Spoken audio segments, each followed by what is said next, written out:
வணக்கம். ஆடம்பரம் வேண்டாம். ஊட்டி சென்ற ஸ்டாலின் அவர்கள் இன்று இரவு எங்கு தங்குகிறார் தெரியுமா? நெகிழ வைத்த முதலமைச்சர் மு.க.ஸ்டாலின் அவர்கள் செய்த செயல்.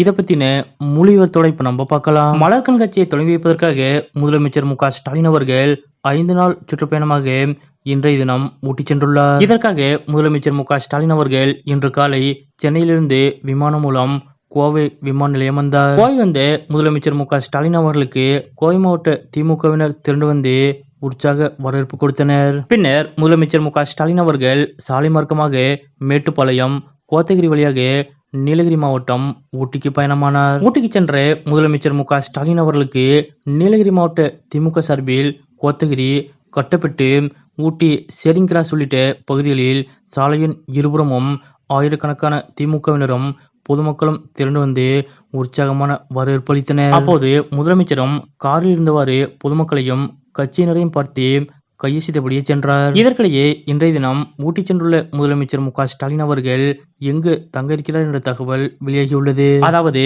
பொதுவாக எப்பொழுதும் முதலமைச்சர் மு.க.ஸ்டாலின் அவர்கள் ஊட்டி செல்லும் போதெல்லாம் ஜெம் பார்க் நட்சத்திர விடுதியில் தான் தங்குவார். அங்கு மிக உயர்ந்த அளவில் பல்வேறு வசதிகள் இருக்கும். ஆனால் இன்றைய தினம் ஊட்டி சென்றுள்ள முதலமைச்சர் மு.க.ஸ்டாலின் அவர்கள் நட்சத்திர விடுதியை தவிர்த்து ஊட்டியில் உள்ள தமிழகம் அரசு விருந்தினர் மாளிகையில் தங்குகிறார். அதாவது முதலமைச்சராக மு.க.ஸ்டாலின் அவர்கள் பொறுப்பேற்ற பிறகு ஊட்டி வரும்போதெல்லாம் நட்சத்திர விடுதியை தவிர்த்துவிட்டு ஊட்டியில் உள்ள தமிழகம் அரசு விருந்தினர் மாளிகையில் தான் தங்கி வருகிறார். இதற்கிடையே இம்முறை 5 நாள் பயணமாக முதலமைச்சர் மு.க.ஸ்டாலின் அவர்கள் ஊட்டி வந்துள்ளதால் அவருக்காக மிக உயரிய அளவில் வசதிகள் கொண்ட நட்சத்திர விடுதிகள் ஏற்பாடு செய்யப்பட்டதாக கூறப்படுகிறது. ஆனால் முதலமைச்சர் மு.க.ஸ்டாலின் அவர்களோ ஆடம்பர நட்சத்திர விடுதிகளை வேண்டாம் என்று தவிர்த்து அரசு மாளிகையில் தங்கியிருக்கிறார். இதற்கிடையே ஊட்டியில் இருக்கும் நாட்களில் முதலமைச்சர் மு.க.ஸ்டாலின் அவர்கள் சில அரசு நிகழ்ச்சிகளிலும் பங்கேற்க உள்ளார். அதன்படி பொதுமக்களுக்கு பட்டா வழங்கும் நிகழ்ச்சியில் பங்கேற்று பட்டா வழங்கும் முதலமைச்சர் மு.க.ஸ்டாலின் அவர்கள் பழங்குடியின மக்களையும் சந்தித்து பேசியிருக்கிறார். மேலும் வருகிற 15ஆம் தேதி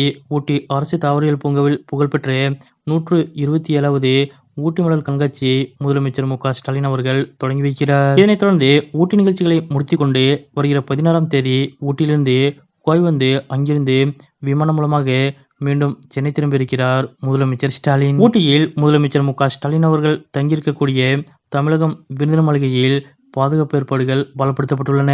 ஊட்டி சென்றுள்ள முதலமைச்சர் மு.க.ஸ்டாலின் அவர்கள் உயர்தர நட்சத்திர விடுதிகளை வேண்டாம் என்று தவிர்த்துவிட்டு ஊட்டியில் உள்ள தமிழகம் அரசு விருந்தினர் மாளிகையிலே தங்கியிருக்கக்கூடிய இந்த நிகழ்வு பற்றிய உங்களுடைய கருத்துக்கள் என்ன அப்படிங்கிறத மறக்காம கமெண்ட்ல குறிப்பிடுங்க.